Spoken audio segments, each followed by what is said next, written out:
Hello friends, welcome to सफलता मंत्र। दोस्तों, आप सभी के लिए सीटेट 2020 की तैयारी के लिए हम डेली क्लासेस लेकर आ रहे हैं और इन क्लासेस में आपको देखने को मिलने बहुत ही अच्छे क्वेश्चंस, पॉइंट्स और जो भी इंपॉर्टेंट जानकारी आपके लिए रिवीजन के लिए हो सकती है वो सब कुछ आपको डेली लेकर आते हैं। तो दोस्तों, उसी सीरीज में आगे बढ़ते हुए आज आपको मिलेंगे चाइल्ड डेवलपमेंट के बहुत ही इंपॉर्टेंट जो मेन टॉपिक है, मुख्य टॉपिक हैं आपके बाल विकास के कारक या अन्य इससे संबंधित, इससे रिलेटेड वन लाइनर क्वेश्चन या पॉइंट्स आपको देखने को मिलेंगे। इसके अलावा कल की क्लास में आपको इसी तरीके के हिंदी के वन लाइनर क्वेश्चंस कराए गए थे जो कि बहुत ही महत्वपूर्ण थे। और जो लोग कह रहे हैं ऐसे क्वेश्चंस एग्जाम में नहीं आते हैं, तो आप लोग पुराने पेपर उठाकर देखिए, आपको पता लगेगा कि क्वेश्चन पूछे गए हैं या फिर नहीं। तो चलिए शुरू करते हैं, देखते हैं हम लोग पहले क्वेश्चन से।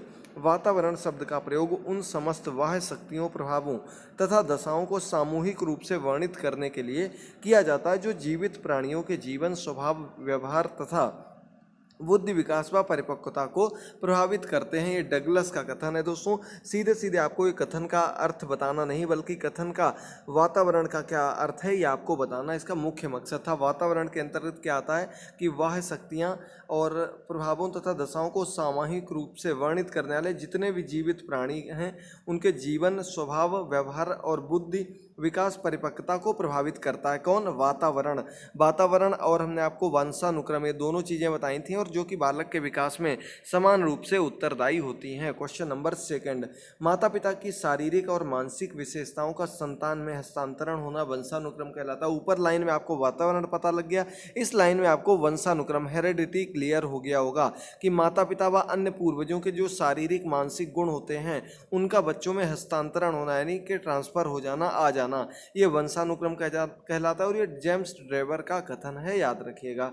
अगला क्वेश्चन है, प्रतिभाशाली माता पिता के संतान कम प्रतिभाशाली तथा निम्न कोटि के माता पिता की संतान उच्च प्रतिभाशाली की प्रवृत्ति की हो तो उसे क्या कहते हैं? तो दोस्तों, एक चीज तो आपने देख ली कि गुण जो होते हैं बच्चों के माता पिता में, माता पिता से बच्चों में नहीं होते हैं, बल्कि क्या होता है कि माता पिता के गुण बच्चों में आ जाते हैं, लेकिन ये भी कोई 100% जरूरी नहीं है।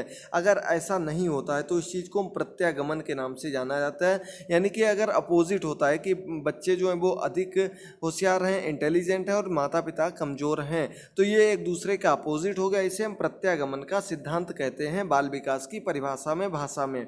जब माता पिता के बच्चे उनके विपरीत विशेषताओं वाले होते हैं तो ये प्रत्यागमन कहलाता है। अगली लाइन में भी आपको बिल्कुल अच्छे शब्दों में चीज़ क्लियर की गई है। अगला, वंशानुक्रम व्यक्ति की जन्मजात विशेषताओं का पूर्ण योग है। बिल्कुल सही बात है, जन्मजात विशेषताएं जो होती हैं उनका बच्चों में आ जाना ही वंशानुक्रम कहलाता है और ये वीएन झा का कथन है।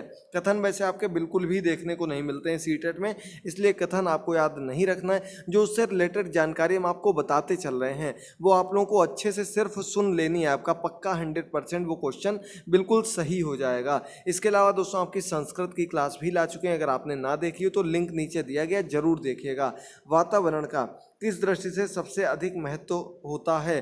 तो वातावरण जो है दोस्तों, व्यक्तिगत निर्माण के लिए, बालक के व्यक्तिगत इंडिविजुअल निर्माण में वातावरण का एक विशेष योगदान होता है। क्यों होता है? क्योंकि देखिए, जो वंशानुक्रम होता है उसमें तो पूर्वजों के, माता पिता के गुण आ जाते हैं, लेकिन जो बालक का खुद का स्वयं का व्यक्तित्व होता है, खुद की जो विशेषताएं होंगी, जो उसकी बालक के व्यक्तित्व के निर्माण में सहायक होंगी इंडिविजुअल विशेषताएं, वो उसको वातावरण से ही मिलेंगी। ये आपका एक इम्पॉर्टेंट क्वेश्चन है, याद रखना है आपको।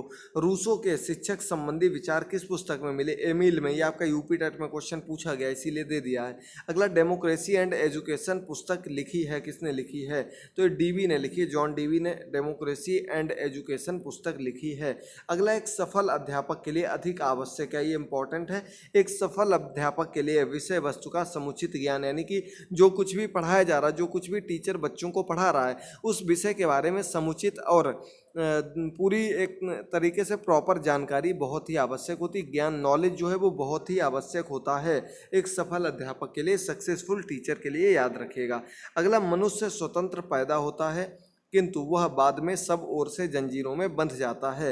ये भी रूसो का कथन है, ये कथन आपको ज़्यादा ध्यान से नहीं देखने। अगला इंपॉर्टेंट टॉपिक आपके सामने आ गया है, देखिए जल्दी से। वंशानुगत रोग कौन कौन से होते हैं? वंशानुगत रोग ऐसे रोग जो कि माता पिता से बच्चों में ट्रांसफर हो जाते हैं, ऐसे रोग आपके वंशानुगत रोग कहलाते हैं। इसमें मुख्य रूप से वर्णांधता और हीमोफीलिया, ये बिल्कुल 100% ऐसे रोग होते हैं जो कि सीधे सीधे ये आपके हेरिडिटी गुण से ही आते हैं, यानी कि वंशानुक्रम से ही आते हैं। वर्णांधता, इसको हम वर्णांधता को एक प्रकार से जो रंग नहीं पहचान पाते उस रूप में जानते हैं। हीमोफीलिया, ये दोनों आपके इसी प्रकार के रोग हैं।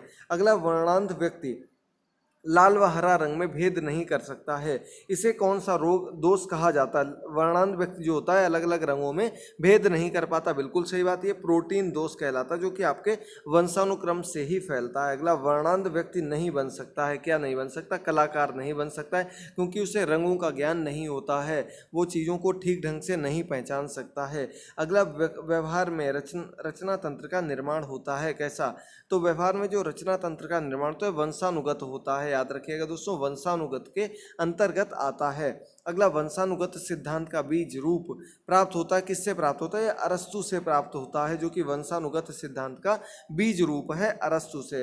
अगला, मेंडल का वंशानुगत सिद्धांत प्रकाशित हुआ 1866 में, जो इन्होंने मटर के दाने पर अपना प्रयोग किया था, वो वंशानुगत सिद्धांत 1866 में प्रकाशित हुआ। अगला, वंश परंपरा के मुख्य वाहक कौन होते हैं? पितृक होते हैं, जो जीन्स में पितृ जीन्स होते हैं, पितृक जिनको कहते हैं, वो आपके मुख्य वाहक कहलाते हैं वंश परंपरा के, यानी कि वंशानुगत गुणों के वाहक पितृक कहलाते हैं, याद रखिएगा। अगला, रुचियों, मूल प्रवृत्तियों तथा स्वाभाविक आवेगों का स्वस्थ विकास होना, विकसित हो सकता है, ये कब हो सकता है? स्वच्छ वातावरण में। रुचियों का यानी कि बालक की जो रुचियां, उसकी मूल प्रवृत्तियां और स्वाभाविक आवेग जो हैं, संवेग जो हैं उसमें, ये स्वस्थ रूप से तब विकसित होंगे जबकि बालक का जो वातावरण हो वो अच्छा, उसके आसपास का वातावरण, घर परिवार का वातावरण, ये सब चीज़ें जब सही होंगी तभी बालक स्वस्थ माना जाएगा, उसका विकास तभी स्वस्थ रूप से हो सकता है। मेंडल के नियम के प्रतिपादक कौन है? ग्रेगर जॉन मेंडल इनका नाम है, मटर के दाने पर इन्होंने अपना प्रयोग किया था, याद रखिएगा। भ्रूण में कितने क्रोमोसोम्स होते हैं? तो आपको पता होगा दोस्तों, मानव शरीर में जो भ्रूण होता है उसमें क्रोमोसोम्स यानी कि गुणसूत्र जो होते हैं वो आपके 46 होते हैं। आँखों व त्वचा का रंग किससे होता है? फोनोटाइप से होता है। ये आपका साइंस के लिए इंपॉर्टेंट है, पेपर 2 के लिए याद रखिएगा। नर क्रोमोसोम्स XY होते हैं, मादा क्रोमोसोम्स XX होते हैं, याद रखिएगा, बहुत ही इंपॉर्टेंट है। वंशानुगतता का निर्धारण होता है जीन्स के द्वारा, गुणसूत्रों के द्वारा वंशानुगतता का निर्धारण होता है। निषेचित अंडा कहलाता है, निषेचित अंडा किसे? भ्रूण को कहते हैं। किसको कहते हैं दोस्तों? भ्रूण को कहा जाता है। जन्म से पूर्व काल में कितनी अवस्थाएं होती हैं? तो दोस्तों, जन्म से पूर्व काल में 3 अवस्थाएं होती हैं, याद रखिएगा दोस्तों, कितनी? 3 अवस्थाएं होती हैं। सबसे छोटी कोशिका कौन सी होती है? शुक्राणु कोशिका जो होती है सबसे छोटी कोशिका होती है। अगला, सबसे बड़ी कोशिका तो ये ओवम अंडा होती है, अंडाशय होती है। भ्रूण काल जो है 2 से 8 सप्ताह का काल भ्रूण काल का कहलाता है। अगला इंपॉर्टेंट है, देखिएगा, लड़का या लड़की होना निर्धारित होता किससे? नर शुक्राणु से होता है। वंशक्रम का सिद्धांत ग्रेगर जॉन मेंडल ने दिया था। वंशक्रम संबंधी नियम, समानता का नियम, विभिन्नता का नियम और प्रत्यागमन नियम, ये आपके वंशानुगत से संबंधित नियम हैं। आगे बढ़ते हैं अगले पॉइंट पर। कौन सा कारक बाल विकास को मुख्य रूप से प्रभावित करता है? तो जो आपका अनुवांशिकता यानी कि वंशानुक्रम जो है ये बालक के विकास को मुख्य रूप से प्रभावित करता है। अगला, शिशु की औपचारिक संस्था कौन सी है? विद्यालय जो है ये शिशु की औपचारिक संस्था कहलाती है, याद रखिएगा। परिवार, घर जो होता है ये बालक की अनौपचारिक संस्था कहलाता है। कैसा? अनौपचारिक कहलाता है। अच्छे नैतिक चरित्र का विकास कब संभव है? तो इस शिक्षा के द्वारा ही अच्छे नैतिक विकास का परिसरण हो सकता है, तभी संभव है जब बालक शिक्षित होगा। कौन सी क्षमता, गुण वंशानुक्रम जनित है? तो दोस्तों, बुद्धि जो है ये एक प्रकार की क्षमता है या गुण कह लें, ये आपके वंशानुक्रम पर आधारित होता है, इससे संबंधित होता है। अगला, बालक की प्रारंभिक अवस्था में बालक पर वातावरण का सबसे अधिक प्रभाव पड़ता है किसका? घर का। अभी हमने आपको बताया था, घर बालक की प्रारंभिक पाठशाला होता है, अनौपचारिक पाठशाला होता है, तो सबसे ज़्यादा प्रभाव जो पड़ता है वो घर का ही प्रभाव बालक पर पड़ता है सर्वाधिक रूप से। अगला, वातावरण की दृष्टि से सबसे अधिक महत्वपूर्ण क्या है? तो व्यक्तित्व का निर्माण बालक के लिए वातावरण की दृष्टि से सबसे इम्पॉर्टेंट है। हमने आपको पहले भी शुरू में ही ये क्वेश्चन बताया था, वातावरण से बालक के व्यक्तिगत व्यक्तित्व के निर्माण में बहुत अधिक सहायता मिलती है, सबसे महत्वपूर्ण होता है। अगला, भाषा विकास का सर्वाधिक प्रभाव किस पर पड़ता है? तो ये घर हो गया, आपको पता होगा। वर्णांध रोगी किस अंग में अंतर नहीं कर पाता है? मुख्य रूप से लाल और हरे अंग में अंतर नहीं कर पाता है। पाइसम सैटाइवम ये किसका वैज्ञानिक नाम है? तो ये आपका उदान मटर का वैज्ञानिक नाम है पाइसम सैटाइवम।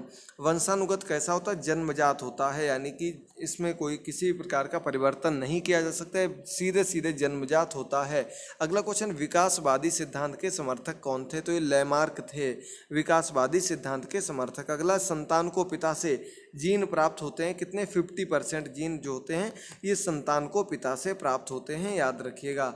अगला क्वेश्चन है, एक संतान में माता पिता के अतिरिक्त पूर्वजों के गुण कितने होते हैं या लक्षण कैसे आते हैं? तो देख सकते हैं आप लोग, आधा आधा माता पिता का भाग होता है, एक चौथाई दादा दादी का, फिर धीरे धीरे घटता रहता है और मुख्य रूप से माता पिता का सबसे अधिक योगदान रहता है, याद रखिएगा।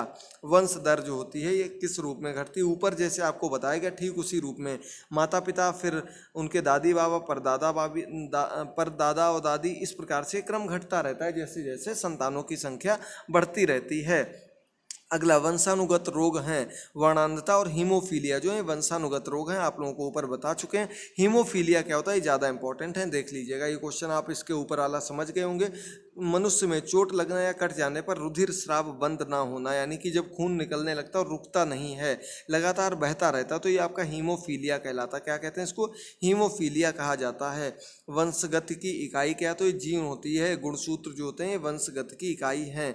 जल्दी से देखिएगा, आगे के 3 क्वेश्चन और बचे हैं आपके साइंस के लिए भी बहुत ही इंपॉर्टेंट क्वेश्चन है।